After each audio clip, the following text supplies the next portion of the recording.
हाँ तो दोस्तों, इस वीडियो के अंदर हम ट्रेवल्स एंड रेंटल्स के आईपीओ के बारे में बात करेंगे और जानेंगे कि इस आईपीओ के अंदर आपको अप्लाई करना चाहिए या नहीं। चलिए शुरू करते हैं।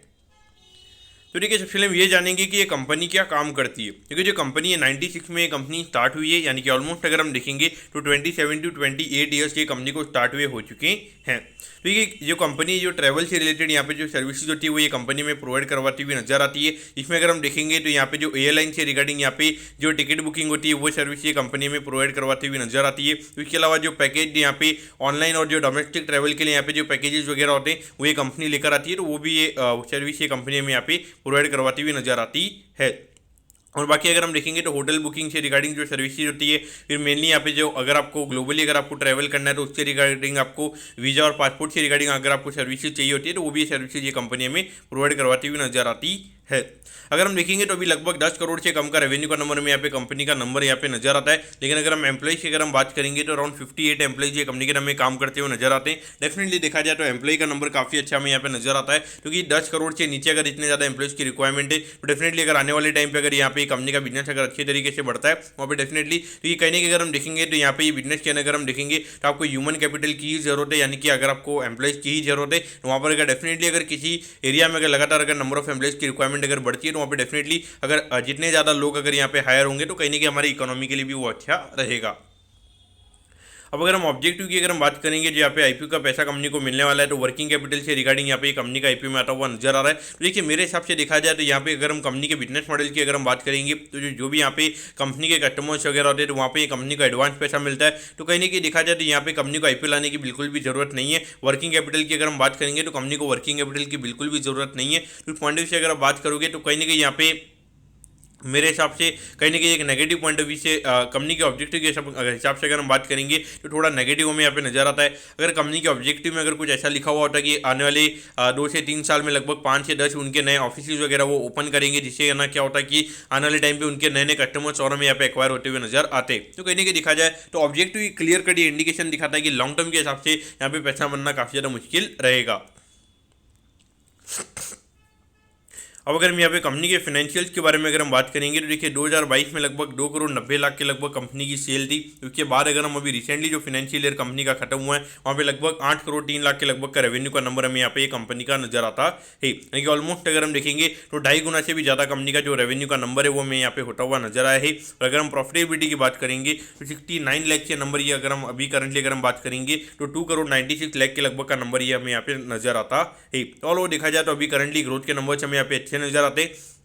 लेकिन अगर हम अभी करंटली अगर हम बात करेंगे तो जिस तरीके से खास करके कोविड के बारे अगर हम देखेंगे तो भी हमारी यहाँ पे टूरिज्म इंडस्ट्री वो काफ़ी फिनोमिनल ग्रोथ हमें यहाँ पे दिखाती हुई नजर आ रही है। और इसी का कहीं ना कहीं अगर हम बात करेंगे तो ग्रोथ के नंबर्स कंपनी के भी हमें यहाँ पे अच्छे नजर आ रही हैं।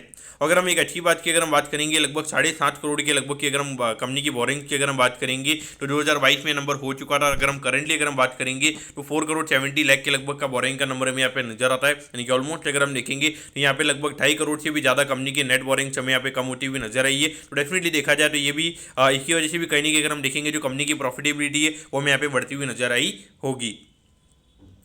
अब अगर हम यहाँ पे कंपनी के आईपीओ के डिटेल्स के बारे में अगर हम बात करेंगे तो 29 को ये आईपीओ में स्टार्ट होता हुआ नजर आएगा और 2 सितंबर को ये आईपीओ में क्लोज होता हुआ नजर आएगा। यहाँ पे 40 रुपीज़ पर शेयर पे ये कंपनी में शेयर देती हुई नजर आ रही है और 3000 शेयर्स का यहाँ पे लॉट साइज ये कंपनी का नजर आता है। यानी कि एक लॉट को अप्लाई करने के लिए 1,20,000 रुपये यहाँ पर आपको लगने वाली है। अगर हम इश्यू साइज की अगर हम बात करेंगे तो 12 करोड़ 24 लाख के लगभग का आईपीओ का इश्यू साइज हमें यहाँ पे नजर आता है। इसमें अगर हम देखेंगे अराउंड 50% के लगभग का रिटेल कोटा है, यानी कि लगभग 6 करोड़ के लगभग का रिटेल कोटा में यहाँ पे कंपनी का नजर आता है। और ये जो कंपनी हमें बीएसई के एसएमई प्लेटफॉर्म पे ये कंपनी हमें लिस्ट होती हुई नजर आएगी। अब अगर हम कंपनी के टाइम टेबल के बारे में अगर हम बात करेंगे तो देखिए 3 तारीख को आपको पता चल जाएगा कि आपको अलॉटमेंट मिला ही, यानी कि अलॉटमेंट नहीं मिलता तो 4 तारीख को रिफंड मिल जाएगा। 4 तारीख को आपके डीमेट अकाउंट में शेयर आ जाएंगे अगर आपको अलॉटमेंट मिलता ही, और 5 तारीख को ये कंपनी में लिस्ट होती हुई नजर आएगी। अब अगर हम यहाँ पे कंपनी के लॉट साइज की अगर हम बात करेंगे तो मैंने आपको बता दिया कि एक लॉट को अप्लाई करने के लिए कितना अमाउंट लगने वाला है। अगर आपको एक लॉट से ज़्यादा की एप्लीकेशन अगर आपको लगानी है तो आपको एचएनआई कोटा में एप्लीकेशन लगानी पड़ेगी। इसका लगभग 2,40,000 रुपये यहाँ पे मिनिमम अमाउंट बनेगा। ऐसा नहीं कि आपको यहाँ पे फिक्स 2 लॉट की एप्लीकेशन लगानी पड़ेगी। अगर आपको 100 लॉट की एप्लीकेशन भी लगानी है तो आप 100 लॉट की एप्लीकेशन भी यहाँ पे एचएनआई कोटा में लगा सकते हो। अब अगर हम यहाँ पे कंपनी के फंडामेंटल्स के बाद में अगर हम कंपनी के वैल्यूएशन की अगर हम बात करेंगे तो अराउंड 45 करोड़ के मार्केट कैप पे कंपनी का आईपीओ में आता हुआ नजर आ रहा है। तो उसके हिसाब से अगर हम बात करेंगे तो लगभग 17 to 18 टाइम के पी रेशियो पे ये कंपनी का आईपीओ में आता हुआ नजर आ रहा है।